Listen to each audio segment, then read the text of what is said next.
Hey, friend. Thank you so much for tuning in to Infertility and Me podcast. Thank you so much for letting me be a part of your day and allowing me into your world. Today's guest is a fellow podcaster named Jessica Thornton. Jessica and I connected like early summer on Instagram when she first started her podcast, and it's called the Pineapple Podcast. So appropriate. I love it. You guys make sure that you check out her podcast as well. You can find her on Instagram at the_pineapple podcast. Follow, engage, DM, be a guest, and connect with Jessica. And if you're looking for a prenatal DHA or COQ10 or a fiber supplement, you can check out Natalist. I have Natalist's information in today's show notes and every other episode, probably for the last four to 6 months. I love Natalist. I love all of their products. They are plastic neutral now. They have lubricant, which is sperm friendly and easy to use, very similar to natural fluids, and it is safe to use when you are going through your treatment cycles. Love Natalist and everything that they're doing there. It is woman owned and run. You can check out their products on their website, and I have links in the show notes for you to do so. But we'll be back in just a moment with Jessica. All right, so we're back, guys, with Jessica Thornton. She is on the west coast of the U.S. Shout out to Cali. I have family over there. Thank you, Jessie, girl, for coming on and just letting us into your world, dear, and giving us some insight about what you've been through so far and what you're going through now. Yeah, I'm super happy to be here and to share my story. So, yeah. Do you want me to start? Husband? Yeah, so my husband, Shane, and we started, so he is a area manager for Five Guys Burgers and Fries. And then I'm a pediatric occupational therapist. So I Wonderful. kind of my life, which is kind of ironic that it's so hard to have one. But so we met in 2014. I was living with a girlfriend, and then he was living with his cousin, and my girlfriend and his cousin met and started dating, and then they introduced us. Okay. So now they're married and we're married. So my now cousin is one of my best friends. Yeah, I love that. That is so freaking cute. And shout out to pediatric occupational therapists everywhere, because Omar Jr. had one for the first 2 years of life, being born so early. Yeah. So occupational therapists now have a special place in my heart besides his doctors and nurses. Yeah. And then shout out to Hubby in the carry-out business, because we're in the carry-out business too. So that's awesome. We have a lot in common. I didn't know that. Cool. Yeah. So we got married in 2018, in September of 2018. And we always knew that we wanted kids. I'm one of 4 and he's one of 3. And all of our siblings have children. Well, actually, my younger brother doesn't, but my older sisters do. His 2 brothers do. And so we just kind of always knew that we wanted kids. And no one's ever struggled. Our parents never struggled. So we never thought that was going to be hard. And so we had the conversation, maybe, I remember we were at a brewery kind of right before we got married. We got married in September of 2018. And we were just kind of talking about it of okay, when would you want to start trying? And we kind of decided on a year into being married. But me being just eager to be a mom, I ended up going off of birth control in April of 2019, so a little bit early. I've never really done well with birth control. I'm not a big fan of it. It doesn't really sit well with my body, so I was happy to kind of get that out. And then if we got pregnant sooner than a year, we were fine with that. So in April of 2019, I had that arm implant. The IUD? I got it's called the Nexplanon. Okay. So it's this little, it almost looks like a match, and it sits just right underneath the skin in your arm. And so I got that out, and then we started trying. And I had a really bad reaction to getting off of birth control. So I I never went and talked to anybody, but I feel like I almost went into like a depression a little bit from like that come down of the hormones, and my anxiety was horrible. I ended up having to pull back a little bit at work. I just like couldn't handle day-to-day life. I didn't want to do anything. Like the idea of driving to work was like super overwhelming. And so I realized I needed some kind of help.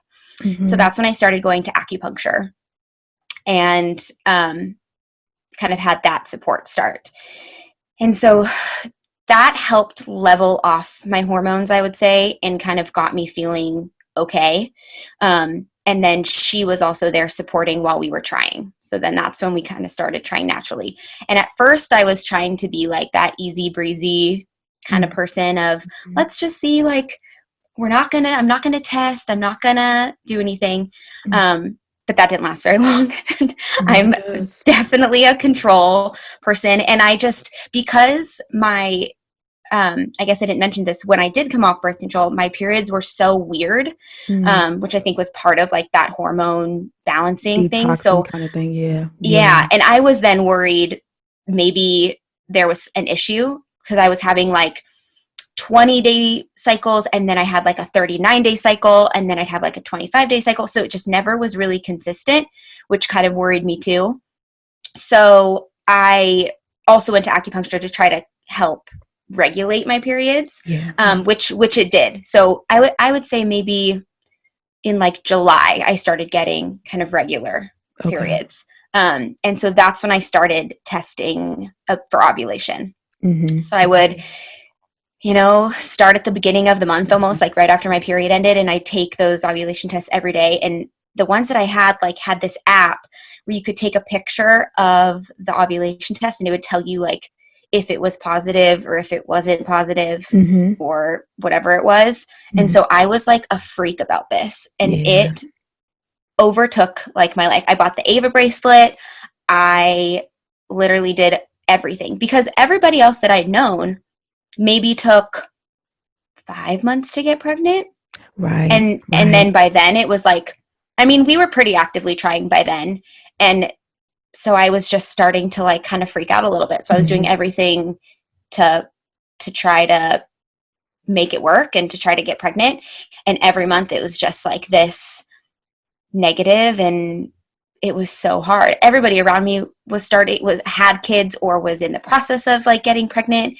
And so it just seemed like everybody around me was there, and it wasn't happening for us. Yeah. Feeling like that, like that left behind syndrome. I call it sometimes when family members, friends, co-workers, acquaintances that you talk to, you just feel left behind. I totally get it. Yeah. Yeah. So what point, how long did you continue to try for before you sought the help? Yeah. So my last straw was like December. Okay. So I did like if we get pregnant this month, then it'll be around this day. And then this is how we can tell our family. And I did that whole thing like every month. And so in December, I was supposed to find out I'm pregnant on Christmas. And so Christmas came and I got my period. And 3 people in between my husband's family and my family announced they were pregnant. And it was like, I remember I was at Christmas, like brunch at my grandma's, just like trying not to cry. And like people around me were like, it'll happen. Like, don't worry about it. And I just had this feeling like something, if it was going to happen, it should have happened by now. Like, I know for a fact that we were timing things correctly. Like it should have happened. Absolutely. Yeah. And so my husband seeing that was like, okay, what do I need to do? Like, what do I need to say yes to? What do we need to do? Because I can't see you this like angry and sad every month. It's like taking a toll on me. So I said, okay, I think I need to go to my doctor and I need to reach out and do some testing, and I need you to do like a semen analysis. I never really thought that he would be the issue, like that it would pertain to his body. But my sister is the one who was like, you know what? Like, your stuff seems to be working fine. Like, you're ovulating, your periods are regular. Like, what if it is Shane? So I was like, okay. So I got him to say yes to that. And I did all the tests, and all mine came back normal. I was really thankful that my doctor, and she was actually a new doctor. So I was surprised that she said yes to doing testing because it was before a year. It was about 9 months after we started trying. And usually they say you have to be trying for a year. But she said we could do like the blood tests and that kind of stuff. So I was really thankful for that and really grateful. So that eased my mind a bit of, okay, because I was like thinking it was maybe my body that was having a problem. So we did mine. It all looked good. And then he did a semen analysis and we got the results back and I was at work and he texted me and was just like, I got the results and it's not good. And I said, okay, what does that mean? And he said he had on the result, it said less than 2.5 million sperm count. And so for anybody listening who doesn't know, the average and below, like what they would consider below average is less than 15 million. So the fact that it said 2.5 million was like really, really shocking. Yeah. And so I ended up leaving work because I started kind of like freaking out. My mind like raced to all these possibilities of what does that mean now? And so I went home and we kind of talked about it and we started just Googling everything. And what was weird about this test result was, so it had the count, but it didn't show, it said NTD for morphology and for motility. So like, and we Googled what that meant and we were like, okay, not like test not done. And so we thought that was weird. Like, why didn't they do those tests? Is it just not routine or what? And nobody at our like practice reached out and gave us any interpretation of this result. So we were kind of left to determine what that meant. And luckily, my cousin, she had gone through IVF about a year before for a little bit different reason, but they went through it. So I kind of had her there to start just kind of talking to a little bit. Okay. And so she actually is the one who gave me the information for her fertility clinic. Gotcha. So because no one reached out from our just general doctors, I was like, you know what, I'm going to reach out to this doctor and just see if we can talk to them. And I talked to my acupuncturist and she was like, yeah, I highly recommend this place. Like, they're amazing. I would just go have like a consultation with them and see what they say. Because we pretty much knew right there that we would need some kind of intervention. Like, it wasn't going to happen naturally for us. So I think it was February, we went and talked to this doctor. And in that meeting, we kind of went through our results and she was like, that's kind of weird that like it doesn't say anything else for the motility and morphology, but okay, I'll definitely want you to redo to get another one. And she gave us a contact at our like medical group for a fertility urologist. It's like kind of like a specialist. So, and in that meeting, and this is the first time a sperm donor was brought up, but she was like, like, there's so many options at this point because we just don't have all the information. So we could do, like, there was a possibility we could do IUI. We could do, you might think of using a sperm donor and then we do an IUI with that, or maybe we do IVF. And when she said sperm donor, we both looked at each other and were like, what? Like, that wasn't even in the thought process for us. To 100 so quickly. Yeah. It felt very like drastic and dramatic. Mm-hmm. And so we left that meeting like feeling like, okay, we have a next step. So we were thinking, okay, we'll probably just have to do IVF. Mm-hmm. And now thinking back, like, it's sad to say that IVF like doesn't even seem like the biggest part of our story. Right. And I'll get to why, but that now is as big a deal of it as it is. Like, it doesn't seem like as major. Mm-hmm. So we go and he makes an appointment with this next, with the fertility urologist. And he also wants him to do another semen analysis.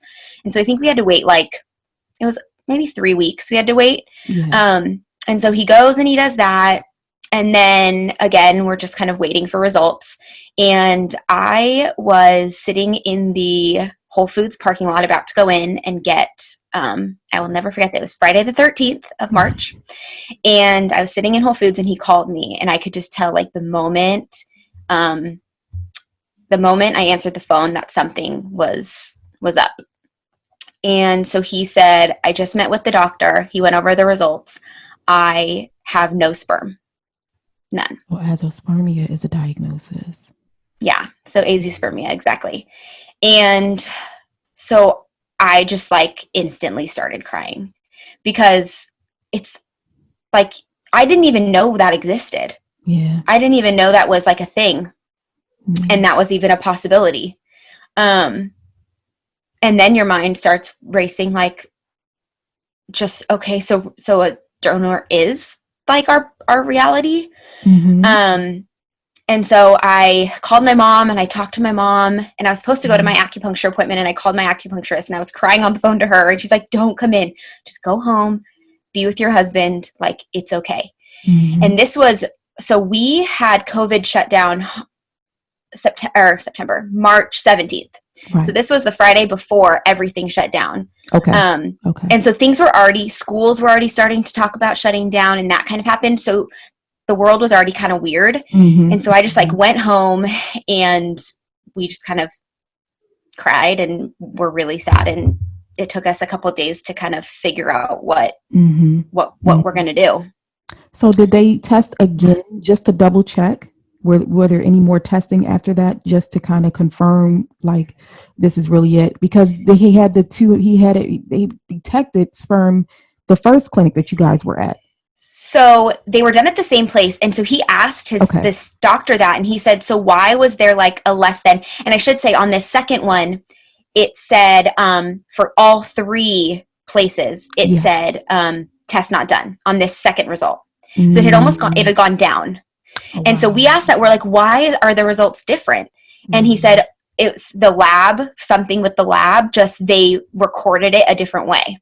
Okay. So that made me kind of frustrated because we need to be more specific when we're dealing with this kind of a thing, okay? Like, yeah, come on, man. We should have gotten some type of interpretation, or a doctor should have reached out and said, hey, here's the result. This is what it means. Because we have no clue what that means. Mm-hmm. Because it just gives you the average, like what is normal, and it's definitely not normal. So that should have been like a red flag for them to reach out to us.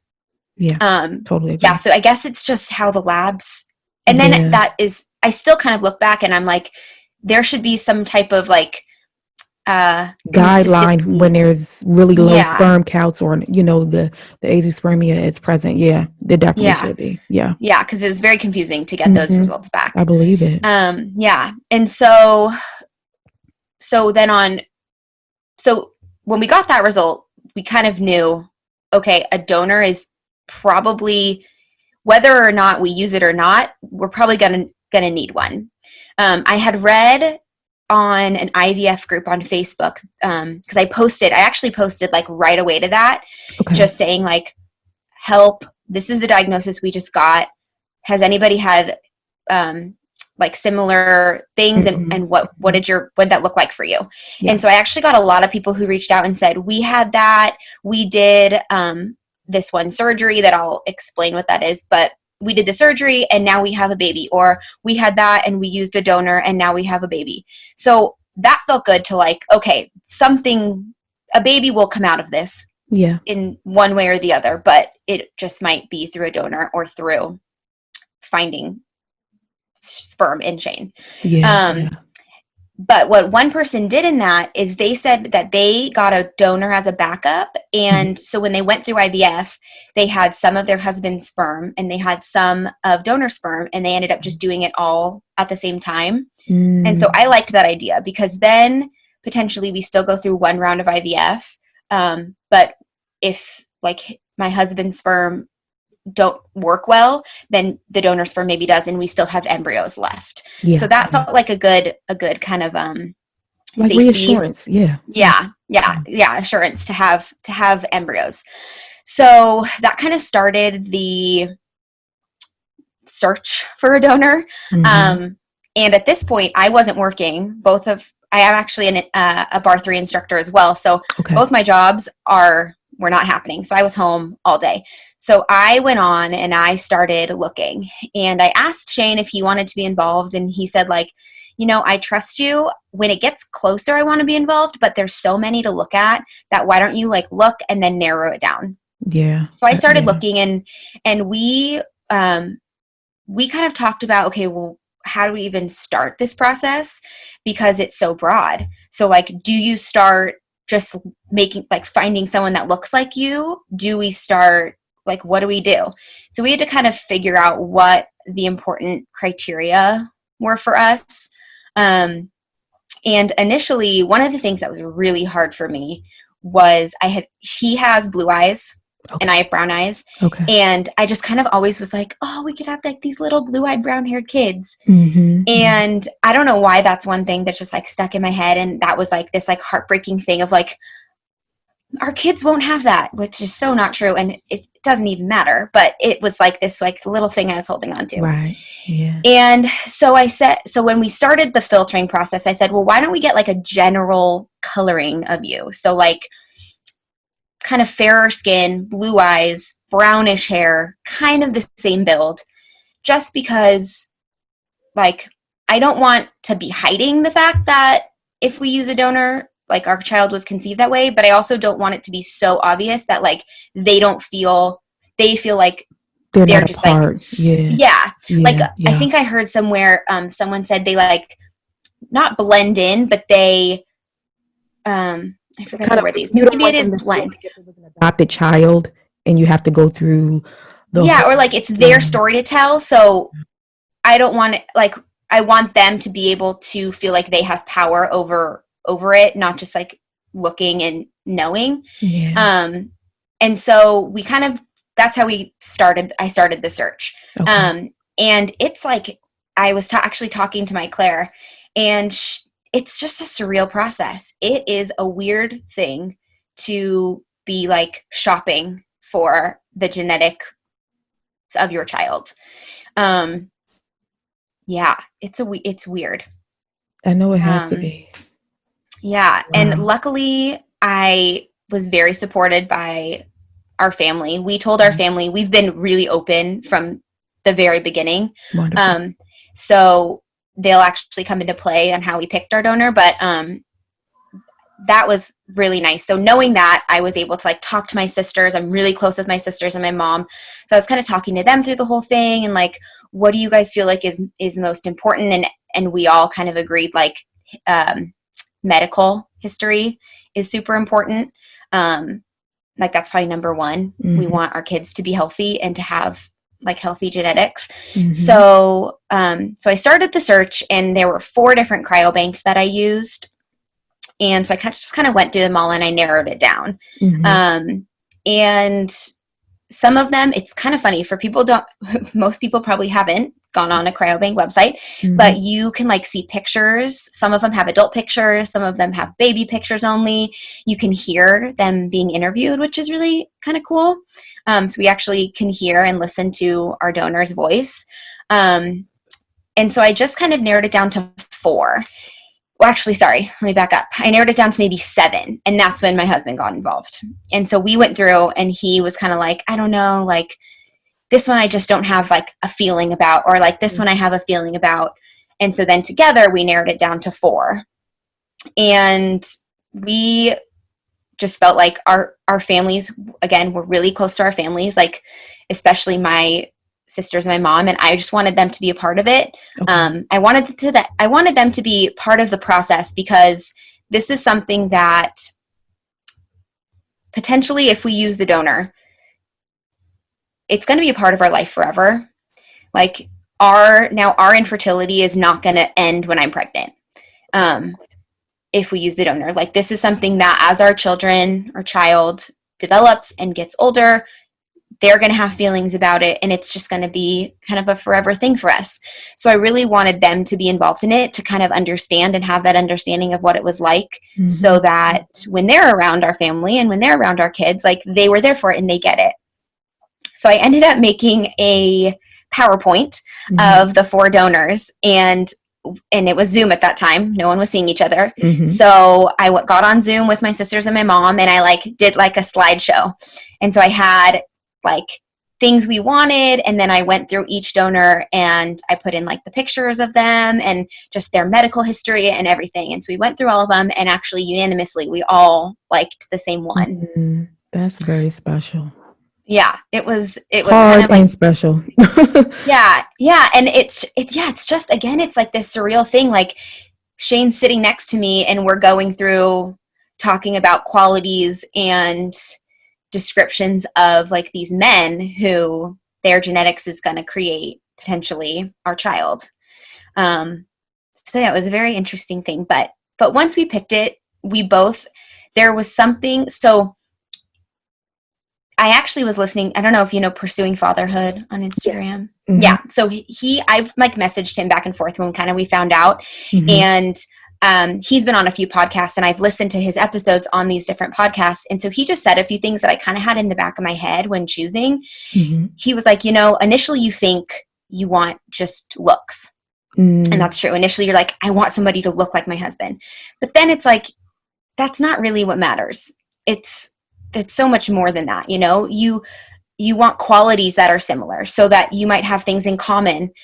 So he mentioned like him and his wife are really into sports, mm-hmm. and golf is a huge part of my husband's life. Wonderful. And so we would love for there to be a possibility that our kids are also semi-athletic, right, and can enjoy that with him. Mm-hmm. So this donor actually, in his thing, he said he plays golf, and he played golf and plays baseball and all these things. He likes country music, just like these things that we love. Chills. Oh my gosh. Yeah. And it's not anything to do with looks. It's like that personality, the deeper thing. Yeah. Which are things that we would love to connect with our children on, like things that we value. And so that was almost the bigger picture, along with like the medical. Yeah. He ended up just by, like the description, he does mm-hmm. kind of look like my husband, but mm-hmm. that was just kind of a later thing that just happened.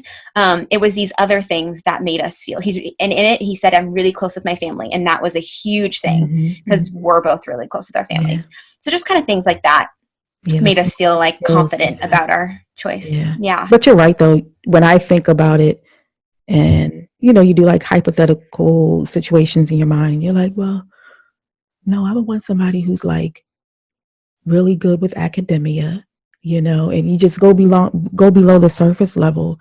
Yeah. That is so freaking interesting though. Like I have this whole vision of like you and your husband sitting at the table and just looking through it, and it must be really, really emotional. Like, did you guys have to step away? I'm sure you did. You had moments where you had to like step away, like, oh my gosh, are we really doing this? Yeah, it was definitely.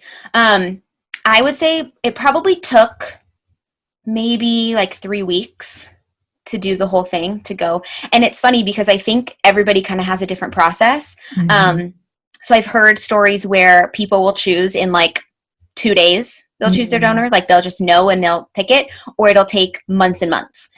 And so for us, it took probably like 3-ish weeks. And I think that was because I don't know why it took that long. I was definitely more involved in it, and maybe because I had nothing else to do. So I was just sitting there, like had TV on and was just kind of like looking at things. Yeah. And I'm a very like visual person. Okay. So I think I was able to kind of envision a little bit like what that looked like for these different people that I was reading about. And so I'm pretty decisive too.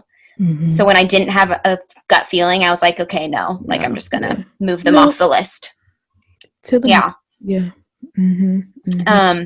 But yeah, so once we picked our donor, and actually it's funny that you say about our process because, it's this weird thing, but I was looking at one, and, the facilities will give like a description mm-hmm. of what their like perceptions of this person are. And so, this like one guy or something like that. Okay. Yeah.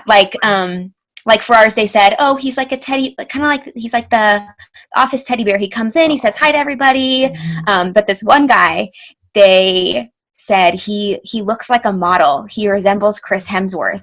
And I was like, Shane, he's probably so handsome. And Shane's like, you're not sleeping with him, right? Like, you don't get to meet him. You don't get any moment. I'm like, I know. I'm just saying, like, he's very handsome. He's like, I don't look like Chris Hemsworth. Like, no. So that was kind of funny. Yes. Yeah. Oh, so I had to make that process lighthearted. And maybe that's why it was a little bit easier. Yeah. My husband is a big jokester. Like okay. I was going to ask you. And sometimes, he's like, he thinks he's hilarious. And so we try to like keep things lighthearted. And I knew if I didn't, I would probably like spiral and it would be meltdown almost, central. Yeah. yeah, it would be really hard. So we tried to just keep it kind of more lighthearted. And we know it's obviously this big thing. Like it's definitely a major thing, but for us, we had to kind of Do laugh what a you little had to bit. do. Yeah. Because, Yeah. I mean, like you said, everybody has their way of coping and their Mm-hmm. coping mechanisms and stuff, and I've talked to a lot of other fertility friends, male or female, that said they use comedy. Some say that were like myself who like use physical activity to like drive themselves. Excuse me. Some people become more of a workaholic. Like that was my husband. Like even though he didn't have the diagnosis, he just be like, he just was working so hard, like just going through the motion. So I totally get it. And so have you guys found your match or are you still looking? Yeah, so we found the donor and we ordered the sperm, which is such a funny thing to say. And so you just kind of keep it in their bank, at least the place we did. So it was on ice. And so then we had to figure out what we were going to do. So with the diagnosis of azoospermia, there's kind of a few options. So there's actually 2 reasons why that could happen. And so his doctor did, because I've had people ask me, like, do they know why this happened? Yeah. So we know a little bit why it happened. They had him do a test for his FSH and his testosterone. So based on those results, they can kind of tell, okay, is it obstructive where your body's making sperm, but they're just not getting out? Okay. Or is there a production issue where they're just not being produced? Gotcha. And so his testosterone was normal, but his FSH was high, which told his doctor that he's not producing. So you can't just go in and try to find a blockage and remove it and then you're good. But there is something called a micro-Tessie surgery. I don't know if you've ever heard of. Never heard of that one. I have one person in my life that I know personally who has the same diagnosis, and his was a genetic disorder, something he was born with, and so that contributed to his azoospermia. But he has 2 brothers, both with multiple children. Like devastating, you know what I mean? Yeah, so it's wild. So tell me about this procedure. This you said it's meticulous. Yeah. So it's microtesticular TESE, extraction of sperm or something like that. I'll look it up. Yeah. Yeah. So what it is basically they go into the testicle and they like aspirate sperm out of it. And so there's like a few different ways that they can do this. They can like open up the testicle. They can use like a needle to aspirate. And so his doctor's telling him this. And if anybody's listened to like me talk on my podcast, my husband is the worst with medical things. He faints, he passes, like he's the worst. And so he started like turning white as his doctor's telling him this. And his doctor's like, even me just talking about it, he's like, yes, like you're talking about like opening up my balls. So this would be like a big thing for my husband to do. And so we even had the conversation of like I almost felt guilty asking him to do that. Like, I know how hard that kind of stuff is for you. And so, like, do you even want to do this? And he the whole time was like, yes, like, I feel like if it's an option, like, we should try the option. We don't want to look back and be like, what if we could have done it? So that was our plan, that we were going to do that surgery. Hopefully, I mean, it's a 50-50 chance they find sperm. Hopefully we find sperm, and then we have our donor as a backup. Okay. So there actually is a like very highly regarded urologist in San Francisco, so not far from us, who does these surgeries. So I reached out to his office, and he was actually referred to by our fertility doctor as well. She kind of said, okay, why don't you guys, if you're wanting to do that, I would say talk to the urologist, figure that whole thing out. You might have to get scheduled with him. And then once that's all scheduled, then come back to us and we'll figure out like your timeline. And so I talked to his office, and I talked to, I think it was like the patient coordinator or somebody there. Yeah. And I was on the phone with her for a while, and she was very helpful. But through that conversation, it kind of was putting a little bit more doubt in my head about the surgery. So it's not a surprise that IVF is really expensive. And this would have added another probably $15,000 to $18,000 to our bill. So with no guarantee. with no guarantee that they would find anything. So knowing that it would be also extra time, so we'd have to wait longer, time, money, and then putting him through this potentially very painful surgery that has no guarantee just really made me kind of second guess it. And so the same day that I had that call with this office, we were scheduled to talk to a therapist about using a donor. So at our clinic, anytime you're even possibly using a donor, sperm donor, egg donor, or embryo donation, they want you to talk to a psychologist just to kind of understand what that means. That's wonderful. Which I appreciate. I think that is a good idea. There should probably be more counseling involved in using a donor. And so I came in from the conversation with the urologist, and we had like 20 minutes, and then we were talking to this woman.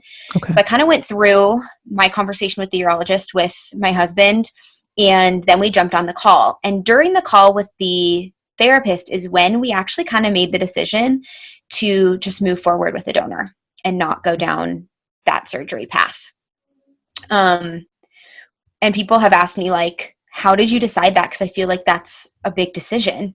You're letting go of your husband's genetics. And I said, yeah, it is a big decision. That's true. But we had to ask ourselves, okay, if we go down this path of the surgery, of tons of money, will we, and we don't get anything from it, we feel better or worse than if we just move forward with a donor? Or if we do go through it and it does work out, like, how will we feel? And so we decided that if we went through it all and we didn't find sperm, like, we would probably feel worse and it would be harder than moving forward with a donor. We both really believe that it's not only genetics that create a family. And for us, it just felt, I said to him, I just have like this, and I trust my gut a lot. And I just had like this feeling. I was like, you know what? I just feel like this is what we're supposed to do. And so that's kind of when we decided, maybe we're just quick decision makers. We decided on our sperm donor quick. We decided to use a sperm donor kind of quick. But once we kind of decided, I think it felt better for us. Like, we weren't in this limbo. We knew what we were going to do. We could then start moving forward. We could then kind of wrap our heads around, okay, what does our family look like? And so, yeah, so we decided to use a donor. Yeah. And that was in, I want to say, maybe May of this year. Okay. So only not too long ago. And once we decided to use the donor and we told our fertility doctor that we were doing that, it was kind of like, okay, like, let's get going. Let's get it rolling. Yeah. And so one of the questions that she had for us was, okay, so do you want to do IVF or do you want to do an IUI? And because both then are an option for us. And we decided on IVF because IUI, I think our doctor gave us, it's like an 8% chance of working or something, like the first time. And we just don't know how many we would need to do. And then we ideally would like more than one child. So then, okay, then really how many IUIs is it going to take? And the fact that we're using a donor, we just don't know how much sperm is available. In 5 years, if we want another kid, are they going to be able to be like fully genetic siblings? And that was something else that felt important to us, is because, like, we wanted our children, because they're already going to be different than their cousins. They're going to be different than probably a lot of their friends. We wanted them to have each other if we hopefully have more than one child. So we were trying whatever we could to have our children be 100% siblings, so that they could feel like really connected to each other and have, and they'll have all of your DNA too. So like, yeah. And so IVF is just kind of, I guess, a better guarantee that all can happen. So in July, I started IVF, and we went through the whole stim process, which wasn't horrible. I reacted, I think, pretty normally. We ended up getting 29 eggs, and I believe 26 or 25 were mature. And then we got 8 blastocysts at the end of the week. And our clinic only does frozen transfers. So the genetic testing is part of like your package that you pay for. Okay. So they froze them all and they sent them off. And then we ended up with 5 genetically normal embryos and then one that is like inconsistent. So it's there to transfer, but they just don't know if it didn't come back either way. Wow. That's a lot, Jessica. Yeah. That's a lot in just not even a year since you got the initial diagnosis. Yeah. And I actually just had a transfer this past Friday. So I'm in my 2-week wait. Oh my God. Yeah. So how's that going? How is it going? It's good. I'm like, it's good. It's definitely, I mean, I feel normal, which I don't really know if I should read into that or not. Like, it's such a mind like game. Yeah, you know, you read into every feeling, but then it's like, oh, I don't really have any feelings. Like, is that a good or bad thing? So yeah, so we'll know in the next week or so if it worked. My gosh, I got all the sticky but dust, all the fingers crossed, my toes crossed. Thank you. I know it's crossed, like all my curls crossed for you guys because, oh my gosh, I just feel like we all deserve it, you know, all deserve it. It's so unfair when it doesn't happen for some of our, you know, fertility friends and such. So there's been a lot of things happening, so we might be okay. But that's good that you're like really at peace and just taking it one day at a time. I was like that with the big fat positive I had with Omar Jr. So I'm telling you, it's a good thing that you're at peace because then, you know, whatever happens, if the little baby chooses to stick around or not, you can move forward. And it sounds like you guys are really in sync with each other. You and your husband. Yeah, that's one thing I will say. Yeah, I will say that we've had conversations where we both agree like this has kind of made us stronger. I mean, we just had our 2-year wedding anniversary, and so a lot of people don't have the conversations we've had to have in so early. 2 years, let alone in maybe 5 or 10 years of are you okay with not having a genetic child, like is a conversation we've had. And so I think it's definitely helped us. And I have a lot of hope for our family in the future because we're going to have a relationship with our kids, unlike a lot of other people. And openness, very different than a lot of other people. That's a good point you made. That's a really good point you made, especially about the openness with your children and stuff, because I plan on telling Omar how he was conceived, you know, and if we have another one, you know, in the next couple of years or something like that. So yeah, I definitely think it makes us different in a positive way, whether you walk away with a bundle or not, you know. So if there's anybody out there in your position, what's 1 or 2 things you would offer them as far as advice or things to look out for or emotions to deal with or how they can help with their spouse coming to terms with the diagnosis too? Yeah. So before finding anything out, I always had this inkling in the back of my head that something was up. And so I would say trust your gut. If you haven't, it doesn't hurt to do a test. It doesn't hurt to find out more information.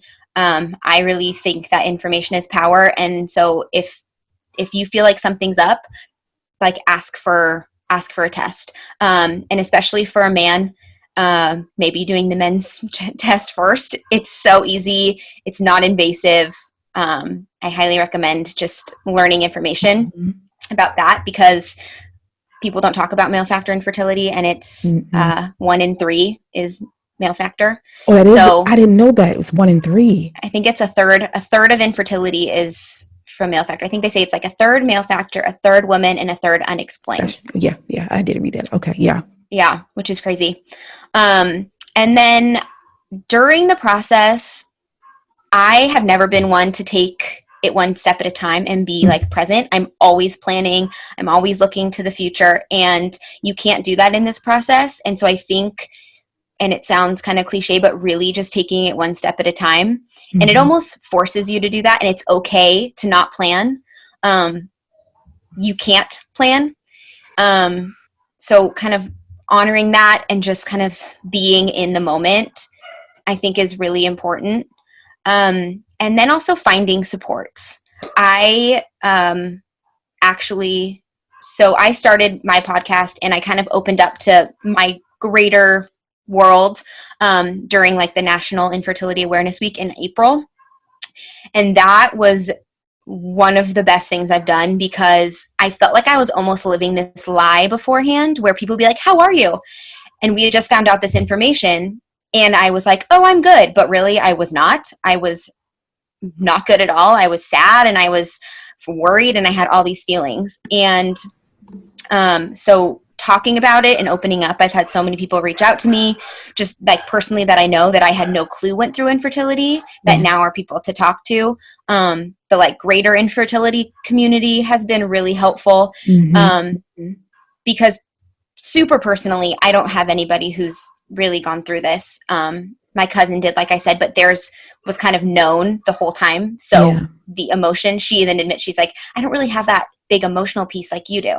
And so it just makes you feel kind of alone, like nobody really gets it. So talking to people, I think, is really important. And actually talking to people who don't get it, I think, is really important. Because they're just going to listen. Yeah. And I've had my friends and my family be like, thank you for sharing. Like, I'm learning so much from you. And like, I think they have an appreciation for what we're going through. So on a bad day, they have some like empathy, and they kind of, they give me a little bit. Yeah. They give you that space. They know, they see you because you opened up. They know how to love you better. You know? Yeah, for sure. Yeah. Definitely. And like my sister has said, like, I know, because she has 3 kids and she had twins naturally. And she's like, wow. And the way she words things now, I can tell are different. She's like, I know that I don't know what you're going through, and then she gives me like a piece of motherly advice, which I appreciate, but I appreciate it the way she worded it, because she acknowledged that she doesn't really get it.